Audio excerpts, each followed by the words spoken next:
Oi, gente.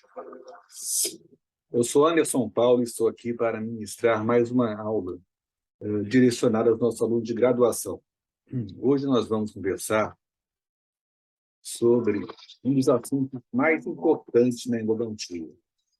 Nós vamos discutir um dos assuntos que mais leva à dúvida e tem muita dificuldade de ser realizado: a instrumentação manual do sistema de canais radiculares. Na instrumentação, nós temos 3 objetivos básicos. São eles a limpeza, a desinfecção e a modelagem do canal. A limpeza consiste na remoção de todas as sujidades remanescentes de todas as fases da instrumentação do canal, da extirpação da polpa, ou seja, remover todas as sujidades que vão recobrir a parede dentinária decorrentes da ação das nossas brocas, das nossas limas sobre essa dentina. Então, essas sujidades, essa lama dentinária, essa chamada também de smear layer, ela é um conjunto de substâncias orgânicas e inorgânicas, todas elas oriundas da instrumentação e da ação das nossas brocas sobre a dentina. Então, você tem à esquerda a parede dentinária recoberta pela lama dentinária e à direita a parede dentinária já limpa. A desinfecção é um procedimento muito parecido com a limpeza, mas, na verdade, ele consiste na remoção dos micro-organismos que podem estar presentes no sistema de canais, sejam nos canais principais, sejam nos túbulos dentinários, sejam nos canais acessórios. Nos canais principais, a nossa lima vai ter uma ação determinante na remoção dessas bactérias, desse biofilme e nessa descontaminação dos canais.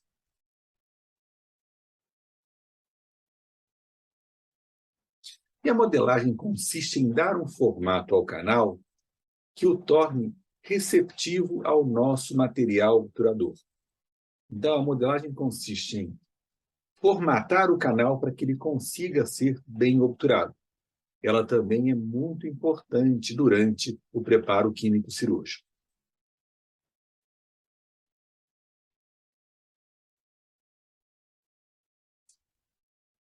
Para tudo que nós falamos, é necessário um arsenal endodôntico. Esse arsenal ele é composto basicamente por limas. Limas são instrumentos essencialmente endodônticos. Tem a sua função principal na raspagem da dentina e tem uma variação muito grande. Primeiro, nós colocamos isso em tamanho, em termos de calibre. Temos as limas especiais, que vão variar de 0,6 a 10. As limas da primeira série, que irão de 15 a 40, e as limas da segunda série, que irão de 45 a 80. Todas essas limas terão uma variação de 3 tamanhos: 21 milímetros, 25 milímetros e 31 milímetros. É muito importante que a gente entenda algumas coisas. Então, vamos lá. A parte ativa da lima, que é essa parte espiralada que vocês estão vendo aqui, ela sempre terá um comprimento de 16 milímetros. O que vai determinar se a nossa lima vai ter 21, 25 ou 31 é essa outra porção aqui que nós chamamos de intermediário. Ele vai ser mais curto nas limas de 21, médio nas limas de 25 e longo nas limas de 31 milímetros. Acima deles você tem um cabo plástico, que é onde você fará a pegada nessa lima. Você pode observar que temos números nessas limas e cores. Existe uma padronização dessas cores com esses números, que nós chamamos de série ISO. E temos também uma padronização que se baseia nos números. O que significa uma lima 0,6? Isso significa que a ponta dessa lima tem 0,06 milímetro. Na 0,8, ela tem 0,08 milímetro. Na lima 10, ela tem 0,1 milímetro. Na lima 15, 0,15 milímetros. Na lima 20, 0,2 milímetros. Na lima 25, 0,25 milímetros. E assim por diante. Muito bem. As nossas limas não são cilíndricas, elas são cônicas. O que quer dizer que elas têm a ponta mais fina e a base mais calibrosa. Então, elas têm um formato cônico. E existe um índice de conicidade nas nossas limas manuais. É o quanto aumenta esse diâmetro a cada milímetro. Então, vamos lá. Temos o diâmetro inicial, que é o diâmetro D0, e como nós falamos para vocês, nós temos 16 milímetros de parte ativa, ou seja, 16 milímetros cortantes. Então, o diâmetro D0 é o que é representado por aquele número. Por exemplo, uma lima 40 são 0,4 milímetros. A cada milímetro que você avança em direção ao cabo, aumenta o diâmetro dessa lima em 0,02 milímetros. Então, uma lima 40, ou seja, uma lima que tem 0,4 milímetros em D0, que é o diâmetro inicial, terá em D1 0,42 milímetros. Em D2, 0,44 milímetros. Em D3, 0,46 milímetros. E assim por diante até D16. Sempre a cada milímetro se soma 0,02 milímetros. E lógico, em D2 serão 0,04, em D3 0,06, em D4 0,08 e assim por diante também. As nossas limas podem ser fabricadas de duas formas. Torção, quando você pega uma barra metálica e vai torcendo essa barra, ou usinagem, em que essa barra metálica é colocada numa máquina que corta essa lima no formato que você deseja. Então, as limas podem ser fabricadas por torção ou usinagem. Vamos falar das limas tipo K. As limas tipo K, elas têm uma secção de corte transversal quadrangular, quando nós falamos nas limas que vão de 0,6 a 40, ou seja, as limas especiais e as limas da primeira série. Então, elas têm secção de corte quadrangular. Já as limas da segunda série, elas têm secção de corte triangular. Essa diferença se dá para você diminuir a massa metálica.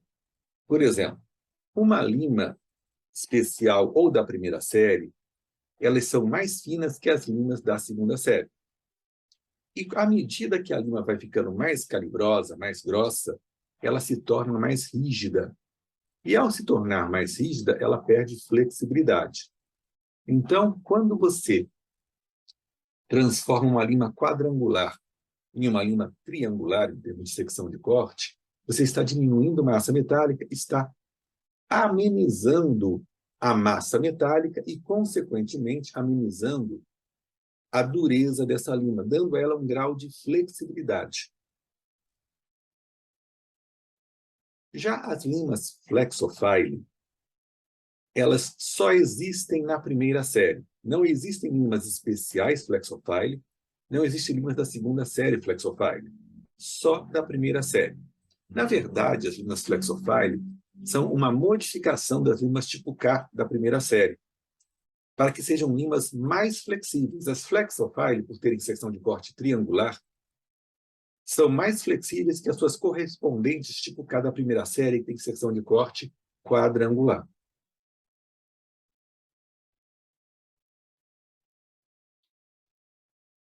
Vocês estão vendo que a gente dá muita importância à flexibilidade.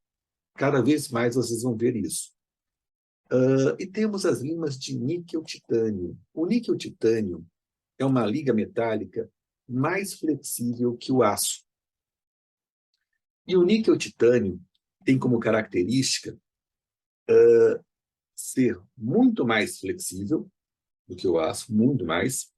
E, além disso, tem o que chamamos de memória de forma. As limas tipo K e Flexofile são fabricadas por torção. Lembra que eu falei torção-usinagem? Já as limas de níquel-titânio manuais são fabricadas por usinagem. Por quê? Elas têm memória de forma. Se você dobrá-las, torcê-las e soltá-las, elas voltam sempre ao seu formato original. Então, não era possível fabricá-las por torção. Elas têm que ser fabricadas por corte, ou seja, por usinagem. Então, vamos repetir. As limas tipo K e Flexofile são fabricadas por torção. As limas de níquel-titânio manual são fabricadas por usinagem. Como eu identifico uma lima de níquel-titânio manual? Se ela for da Dentsply Miley Fair, você vai ver que ela vai ter um quadradinho do lado, meio cheio, meio vazio. Já as limas Flexofile e tipo K, você vai ver um quadradinho nas duas. O que difere? No topo da lima, o quadradinho que tem o número da lima na Flexofile, ele é pintado numa cor diferente do cabo. Na tipo K, você não tem o quadrinho pintado. Ele é da mesma cor do cabo. Tá? Mas isso só vale para as limas da Dentsply Miley Fair. Outras fábricas não seguem essa normativa.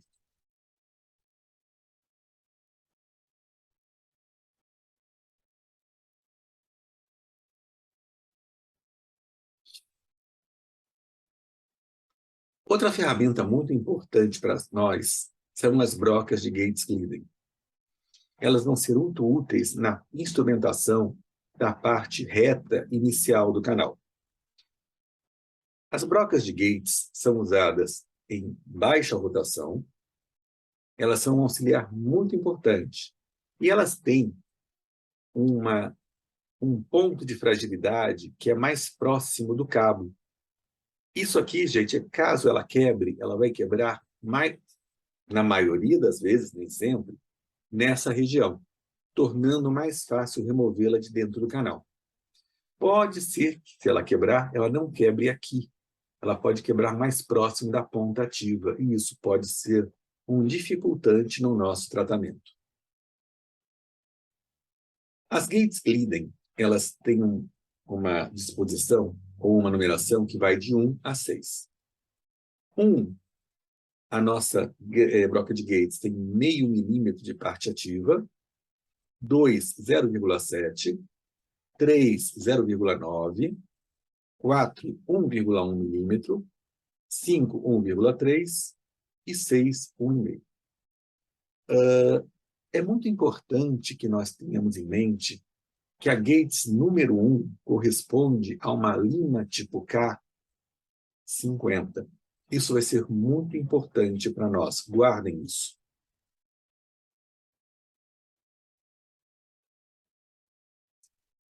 Para o seu trabalho ser melhor, mais eficaz, mais organizado, nós sempre recomendamos que vocês tenham um tamborel, ou um porta-limas, ou um clean stand. Tudo é a mesma coisa.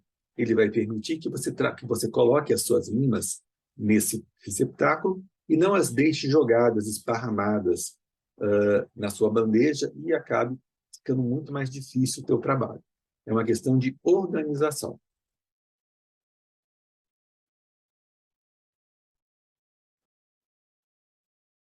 Aqui nós vamos falar alguma coisa que não é tão diretamente ligada ao laboratório, mas é necessário que vocês conheçam. Lembrando que a endodontia operatória pré-clínica é eminentemente laboratorial, mas é importante que nós saibamos que existem alguns cuidados que você vai ter que ter no teu paciente quando você for tratá-lo na clínica. Principalmente quando você tiver uma polpa mortificada. Nós vamos ver as diferenças. Quando você vai tratar um canal, você, antes de fazer a instrumentação, você precisa fazer o que chamamos de esvaziamento do canal. Numa polpa viva, tá? Em um canal amplo, você consegue extirpar, remover a polpa inteira de dentro do canal, como você está vendo aqui. Aqui você tem uma outra imagem mostrando a mesma coisa. Isso acontece normalmente em canais amplos e retos, e que tenham só um conduto.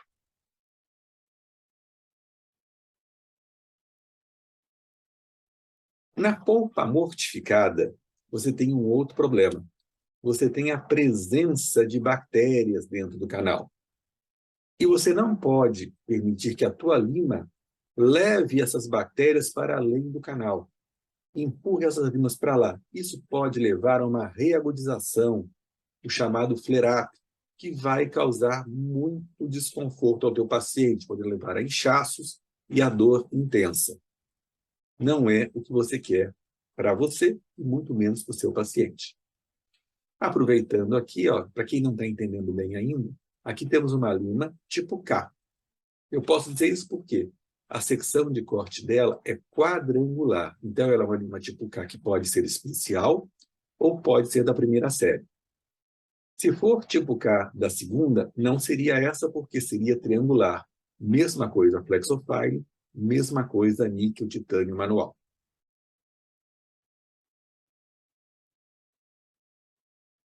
Então, na polpa mortificada, o processo de esvaziamento dos canais é chamado de penetração desinfetante. Nele você vai realizar uma cuidadosa limpeza e descontaminação do canal. Logo após a cirurgia de acesso, você vai preencher o canal com hipoclorito de sódio, em seguida vai aspirar e vai repetir esse processo até que o líquido fique translúcido, cristalino, sem nenhum aspecto de turbidez, sem estar turvo. Em seguida, você vai penetrando nos canais, sempre preenchendo o canal com hipoclorito e agitando com uma lima de pequeno calibre, uma lima especial, de preferência a 0,6.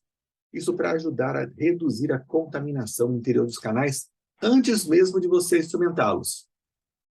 Você vai penetrando primeiro no terço cervical, dessa forma, depois no terço médio e, por fim, no terço apical.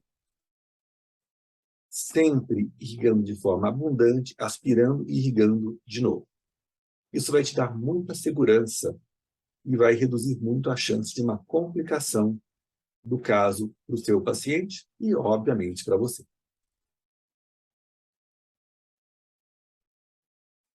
Bom, quando eu tenho um canal à minha frente, é necessário realizar uma exploração desse canal, chamado também de cateterismo.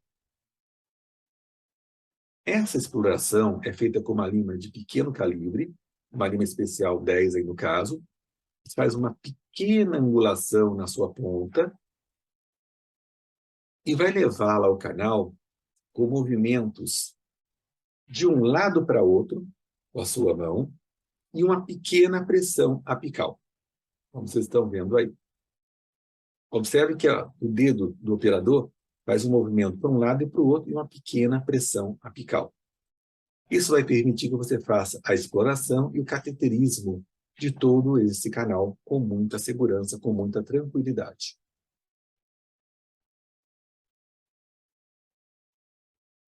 Muito bem.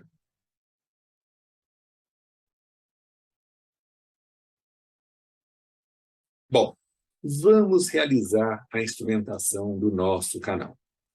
A nossa técnica é uma técnica coroa-ápice, é uma técnica que nós modificamos, tá, para facilitar a atuação de vocês.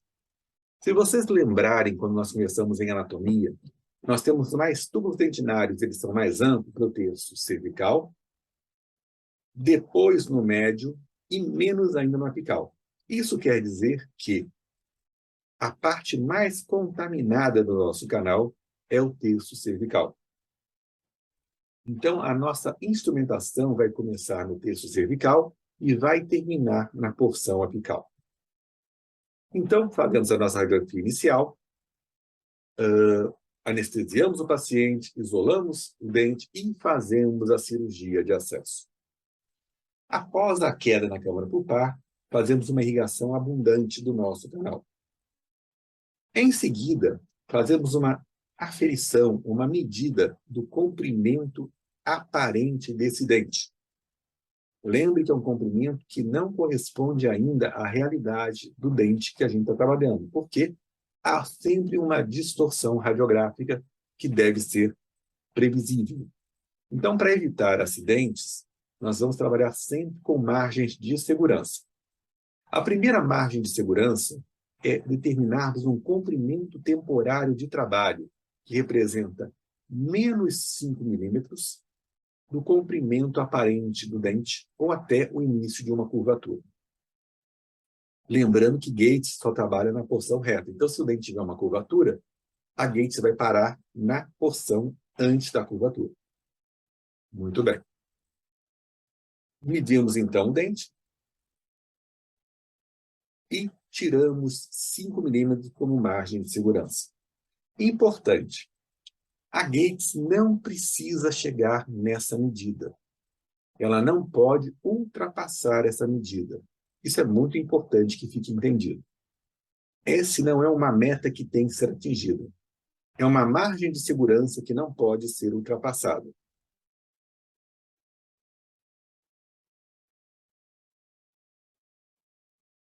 Então, aqui nós vamos utilizar as brocas de Gates.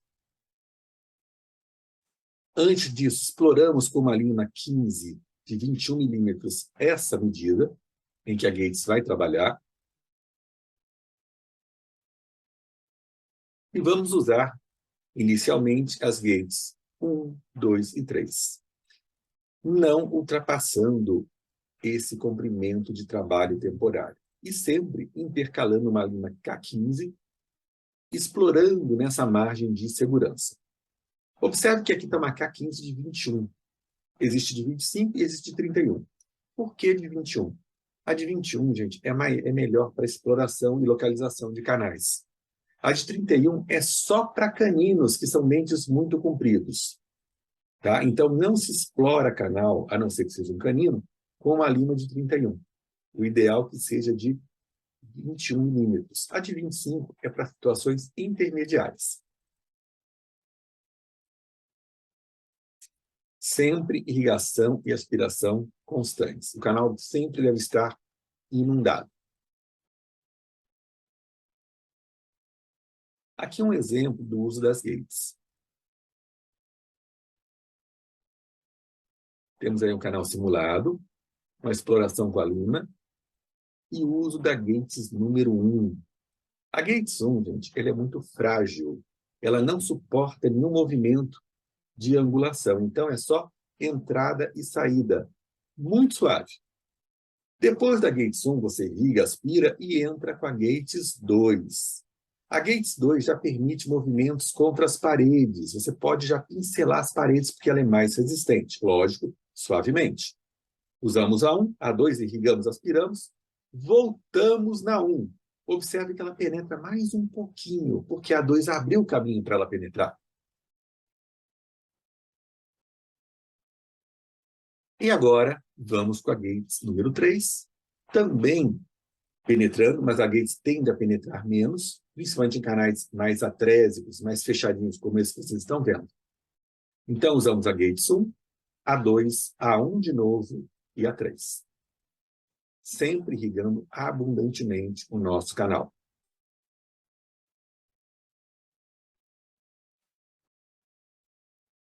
Se eu tiver um canal muito atreziado, que a minha Gates mal entra, eu não devo forçar a Gates. Aí, nesses 5 milímetros, eu vou instrumentar com limas manuais, por exemplo, as especiais, se for necessário, 0,8, 10, 15, 20, 25. E aí, depois disso, eu uso as Gates. Porque imagine que aqui tem uma Gates cortando. Não sei se vocês vão conseguir ver a minha mão aqui direito nessa filmagem. E o canal é muito atreziado. Ela corta, mas não consegue jogar a dentina para fora. Então, essa dentina que ela cortou vai ficar entupindo o canal. Então, muito cuidado com isso. Além disso, sempre façam, entre uma Gates e outra, uma exploração com a lima K15 ou uma lima 10 também, irrigando abundantemente sempre.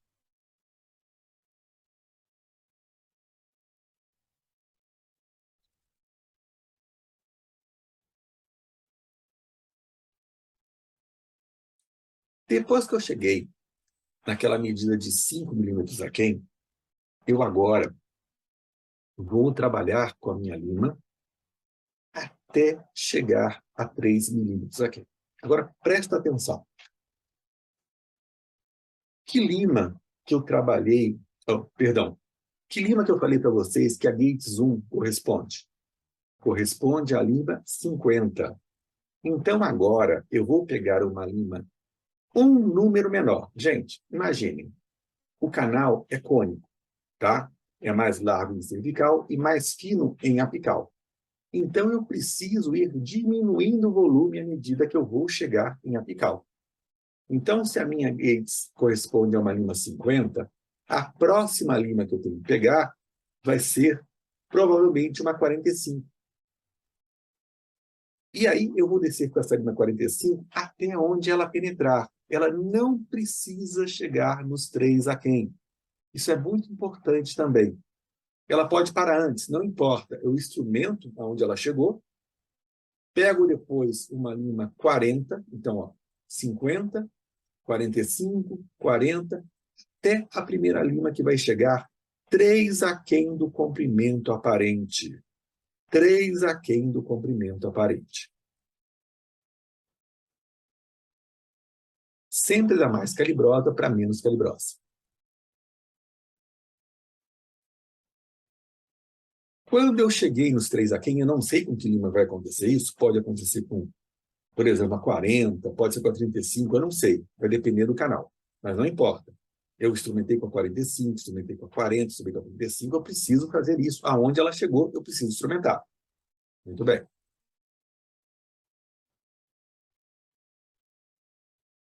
A primeira lima que chegou, o 3 aquém, eu vou fazer, posso fazer de duas formas. Ou usar um localizador apical para fazer a odontometria, vou explicar isso daqui a pouco, ou posso usar a técnica radiográfica de Ingold. Se escreve Ingle, se pronuncia Ingold, para fazer a odontometria. Então, vamos lá. Vamos fingir que a primeira lima minha que chegou lá foi a lima 35, ou seja, 3 aquém do comprimento aparente. Eu radiografo e meço a distância entre a ponta da lima, tá, e o ápice. Se realmente forem 3 aquém, eu preciso avançar 2. Lembra que eu tenho que deixar sempre 1 milímetro como margem de segurança? Lembra que eu sempre trabalho 1 milímetro aquém? Então, vamos fingir que o comprimento aparente eram 20 milímetros. Eu cheguei com a minha primeira lima em 3 aquém, ou seja, em 17. Mas eu não tenho certeza que esse dente tem 20. Quando eu radiografo, eu posso ter só 2 milímetros, quer dizer que esse dente é mais curto do que eu imaginava, e eu vou ter que avançar só 1 milímetro. Pode ter 3, então quer dizer que eu bati, o comprimento aparente bate com o real, eu vou avançar 2 milímetros, e posso também ter 4, quer dizer que ele é mais comprido ainda do que eu imaginava. Então eu vou ter que avançar mais 3 milímetros. Muito bem. Como eu vou fazer isso na nossa técnica de instrumentação? Vamos supor que eu cheguei 3 aquém com a 40. E realmente são 3 aquém, eu tenho que avançar só 2. Eu pego a 35 e vejo se ela avança 2. Ela pode avançar 1, pode avançar 2. Vamos fingir que a 35 avançou 2. Pronto. Cheguei no CRT. Vou instrumentar aquele canal, tá? E vou fazer a segunda radiografia de odontometria, para confirmar se eu realmente estou 1 milímetro aquém. Estando 1 milímetro aquém, beleza, vou continuar a minha instrumentação. Vou repetir. Vamos fingir que eu cheguei com a minha lima 43 aquém. Radiografo, pela técnica de Ingold, e meço a distância entre a ponta da lima e o ápice da raiz. Se der 3 milímetros, eu preciso avançar 2 para deixar 1 aquém. Então, eu pego uma lima menos calibrosa, uma 35, por exemplo, e vejo se ela desce esses 2. Se ela descer os 2, paro tudo, deixo ela lá e faço nova radiografia, para agora eu confirmar se eu estou ou não a 1 milímetro aquém. Tudo bem? Vamos continuar. Já sei a minha medida, já sei o meu CRT, baseado na minha radiografia ou no meu localizador apical. Estou a 1 milímetro aquém. Muito bem.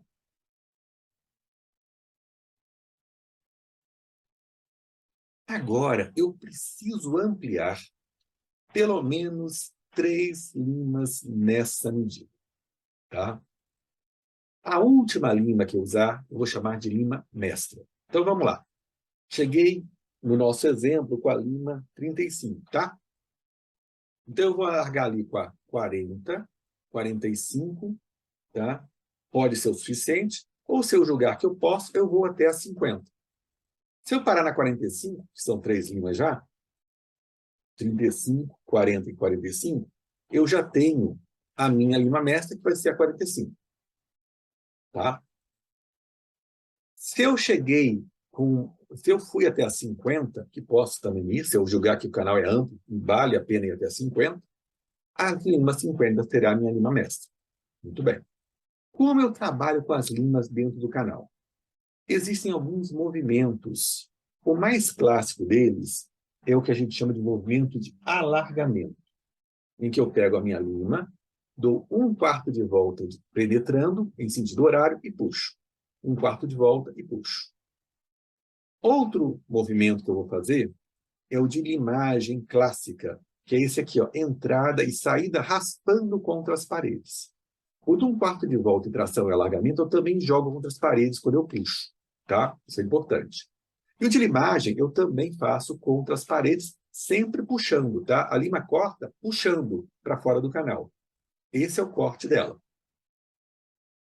Eu vou usar esses dois movimentos associados, mas o que eu devo mais usar é o de alargamento, ou seja, 1/4 de volta penetrando e tração, 1/4 de volta penetrando e tração. E vou usar um pouco também o de limagem, que é penetrando e puxando contra as paredes.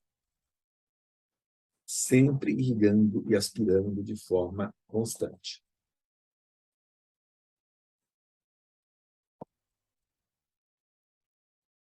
As minhas limas são barras metálicas. Imagina que você prende uma barra metálica do chão e puxa essa barra metálica para cá. Essa barra metálica faz uma força para voltar à sua posição original. Essa força é força de deflexão. Quanto maior é essa força, menos flexível é essa barra metálica. Muito bem. Uma lima dentro de um canal curvo, gente, funciona como uma barra metálica que foi curvada. E ela também faz força para voltar à posição original. Vamos entender isso melhor. Mas antes da gente avançar, uma lima de aço 20 tem a mesma força de deflexão, ou seja, tem a mesma flexibilidade que uma lima de níquel-titânio 40. Essa é uma informação importante para vocês guardarem também. Mas vamos lá. Aqui nós temos 2 canais mesiais do molar inferior, que são canais curvos por natureza. Mesmo que aqui não pareça tanto, quando você vira o dente, você vê que tem curvaturas que você não enxerga. Tanto é que eles se encontram e vão sair num forame único aqui embaixo. Olha que imagem bonita. São limas finas, consequentemente, são limas muito flexíveis. Aqui a mesma coisa, uma lima fina num canal curvo, mesial do molar inferior. Agora, olha uma lima calibrosa, ou seja, uma lima que perde flexibilidade por causa do calibre, ela se torna mais rígida em um canal curvo. Olha aqui o problema que você tem. Está quase perfurando a parede de risco. Tá? A gente chama sempre a parede interna da curvatura de parede de risco e a parede externa de parede de segurança. Quando você desgasta demais a parede de risco, há uma grande chance de você perfurar o canal e complicar o seu caso. Sempre que possível, você vai desgastar mais a parede de segurança, que é a parede externa à curvatura. A parede interna da curvatura é a parede de risco, é a parede mais perigosa que vocês trabalham. Você pode ver que à medida que foi aumentando o calibre dessa lima para cá, ela foi se tornando mais rígida. Lembra a força de deflexão? A força foi aumentando e a barra metálica, que no caso é a lima, foi se deslocando e ficando cada vez mais reta. Com isso, há uma deformidade aqui e outra aqui, muito perigosas. Mas, Anderson, está dentro do canal. Será? Não sei.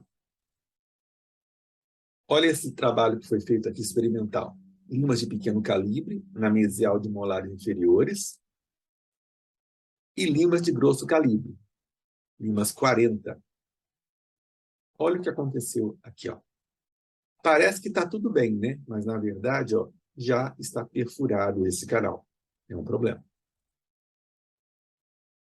Então, gente, canais curvos vão exigir de você mais cuidado. Então, nos canais curvos, você vai trabalhar com limas mais flexíveis. Quais são os canais que são curvos? Presta atenção, grava isso. Canais mesiais de molares inferiores e canais vestibulares de molares superiores. Nesses canais, você vai trabalhar diferente. O teu limite de trabalho vai ser uma lima 20 flexofile. Lembra que ela tem seção de corte triangular e ela é mais flexível que a tipo K? E depois da lima 20 flexofile, você vai trabalhar com as limas de níquel titânio manuais, que são muito flexíveis quando comparadas ao aço. Gravem isso. Vamos reforçar o que estou falando para vocês. Em canais curvos, tá? Depois que você chegou no terço médio e cervical, normalmente a lima que vai chegar na porção apical vai ser no mínimo a lima 20. Tá? Importante. Se ela for de maior calibre, ela deverá ser de níquel titânio manual. Você vai instrumentar até a 20 flexofile e depois vai usar a 25, a 30 e a 35 de níquel titânio manual. E a 35 vai ser a sua lima mestra. Depois disso, você vai fazer o batente apical. O que é batente apical? É com uma lima a mais que a mestra, em um movimento único de torção, penetrar até o CRT e puxar. Então, você vai fazer o batente apical com uma lima 40 de níquel titânio. Em canais que são amplos, retos, sem grandes curvaturas, você vai trabalhar chegando no terço apical, provavelmente com uma lima 35 ou até mesmo uma maior, se o calibre for maior. Aí você deve trabalhar com mais 3 limas, lembra disso? Então, pelo menos até uma lima 45 ou 50, que vai ser a tua lima mestra. E depois, com uma lima a mais, a 55, você vai confeccionar o teu batente apical, que é o final do preparo. Batente apical, gente, você vai penetrar em um movimento único, sem instrumentar o canal com ela, de um quarto de volta e tração. Só. É para preparar o batente apical, aonde o cone principal, na hora da obturação, vai se assentar. Estou até antecipando, né? Mas a gente vai falar disso na hora da obturação.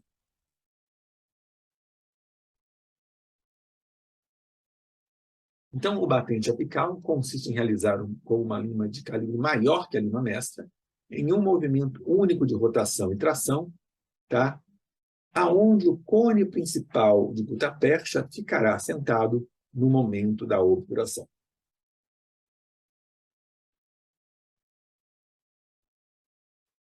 Aí só para a gente verificar o que seria isso.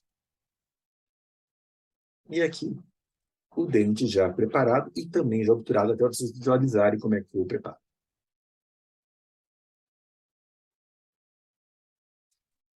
Um outro dente, um terceiro molar com 5 canais instrumentado e obturado. Vamos falar um pouquinho de odontometria de novo. Vamos reforçar os conceitos. Nós inserimos a odontometria na instrumentação para ficar muito mais fácil para vocês. Então, vamos lá. Tenho aqui uma radiografia inicial, que me dá uma imagem sugestiva de 23 milímetros. Lembrando que isso é comprimento aparente do dente, ou CAD. comprimento aparente do dente. Muito bem.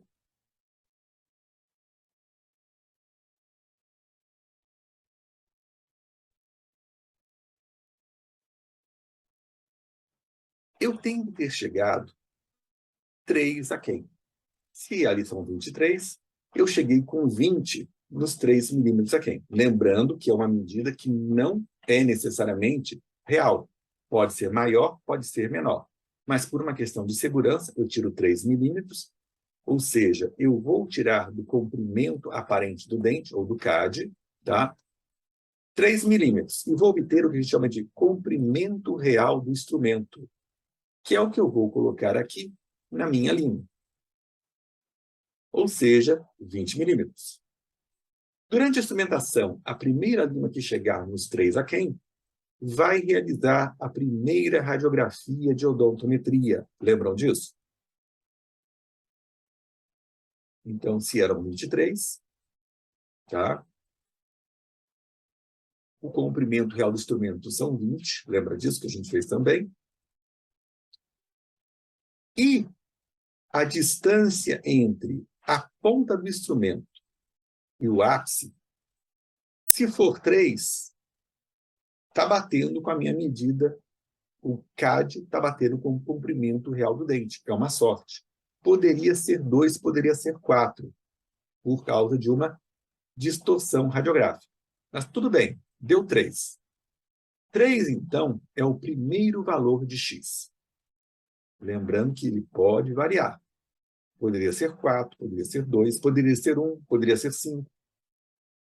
Muito bem. O comprimento real do dente é igual ao comprimento real do instrumento, que era 20, mais o valor de X, que são 3. Então, realmente, o comprimento real do dente são 23, e nesse caso, é igual ao CAD. Poderia e normalmente seria diferente, mas tudo bem. Eu preciso determinar agora o comprimento real de trabalho. O comprimento real de trabalho é o comprimento real do dente, menos o segundo valor de X, que deve ser 1. Lembra daquela margem de segurança que a gente conversou com vocês, de 1 milímetro? Então, o comprimento real de trabalho será 23 menos 1, que nos dá 22 milímetros. Eu vou, então, continuar instrumentando, e a primeira lima que chegar em 22, eu vou fazer uma segunda radiografia. Uma segunda radiografia, aqui é o comprimento real do dente, comprimento real de trabalho, eu falo para vocês. Então, aqui, ó, faltam 3. Eu vou avançar até 2. Quando eu estiver aqui nessa medida, eu preciso fazer uma nova radiografia para confirmar se a minha medida está correta. Então, a segunda radiografia de odontometria é para confirmar a medida. Então, o primeiro instrumento que chegou até 1 aquém, eu não sei que lima é, tá? Eu vou fazer a segunda radiografia de odontometria e vou obter o segundo valor de X, que deve ser 1.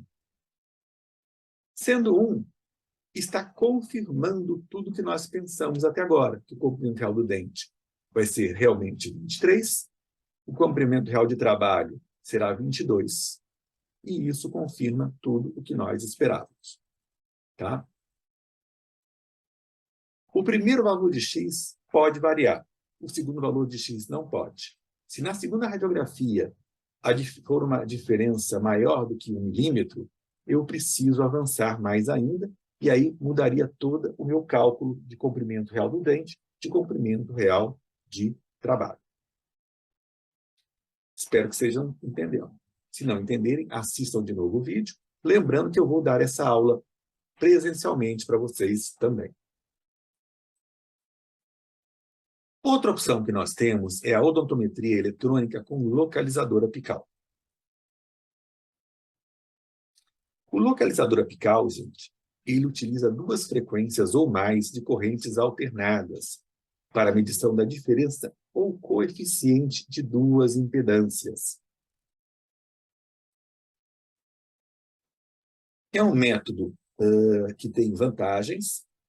Normalmente, você vai medir até o forame apical e não até o ápice, e a gente sabe que o ápice e o forame muitas vezes, ou na maioria das vezes, na verdade, não coincidem.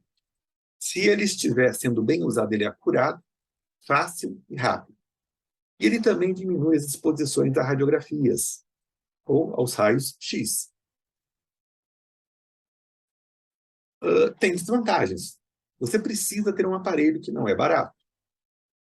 A técnica tem que ser usada com exatidão, tá? E o teu aparelho tem que ser um aparelho que esteja bem calibrado. Por outro lado, também não funciona em dentes com ápice aberto. Não pode ser usado em portadores de marca-passo. Não é eficaz em dentes que tenham restaurações metálicas, mesmo pedaços delas. Porque se a lima tocar no metal, vai fazer a conexão elétrica e vai acabar dando uma resposta errada no teu comprimento real de trabalho. Todo localizador, gente, tem um display, que é onde você vai avaliar onde você está em milímetros, um gancho labial, que é colocado no lábio do paciente, do mesmo lado do dente que você vai medir, e uma pinça, que é essa aqui. Você aperta esse botãozinho, um metalzinho vai para frente, você encaixa a parte metálica da lima ali e solta que ela prende, uma pinça. E antes de usar, a câmara pulpar deve estar seca.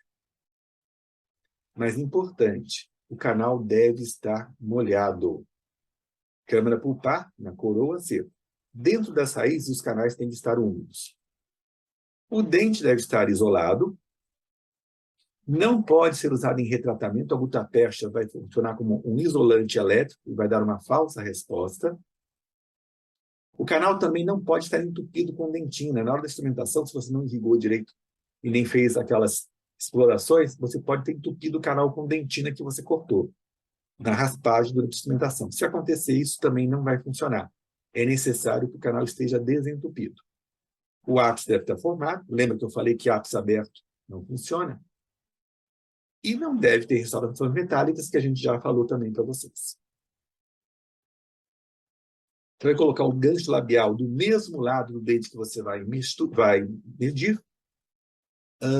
Escolha uma lima que seja relativamente flexível, mas que não pode estar frouxa no canal. Ela tem que entrar justa no canal. Conecte a lima na parte metálica, conecte a pinça do localizador na parte metálica da lima. O canal, como eu falei, deve estar irrigado e leve a lima e faça a aferição. Vamos ver isso aqui agora.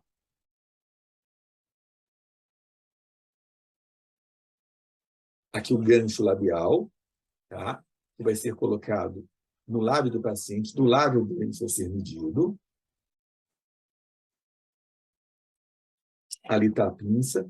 Mas antes de usar, a aluna vai fazer uma lavagem do canal com substância química,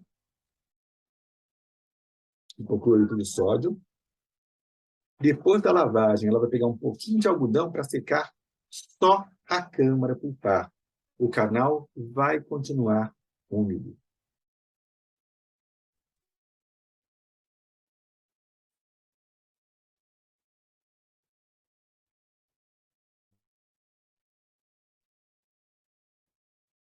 Agora, você pega a lima, coloca uma medida aproximada, mas você não vai levar ela dentro do canal de uma vez, deixa ela um pouquinho fora, ó. Tá vendo?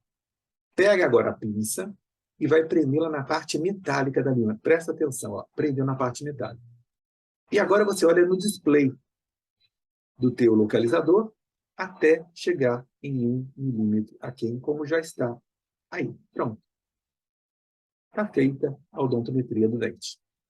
Agora você bota o cursor na posição certa, tira e mede na régua e você já sabe o comprimento real de trabalho do teu dente. Muito bem. Espero que tenha sido interessante. É sempre um prazer estar com vocês aqui. E, como eu falei, essa aula será dada presencial, mas você já tem esse recurso para você poder ir já se atualizando, se preparando para a nossa aula. Eu sempre recomendo que vocês assistam essa aula antes da nossa aula presencial. Mas, se não puder, que seja depois. Tá bom? Fiquem com Deus, tudo de bom. Até a próxima.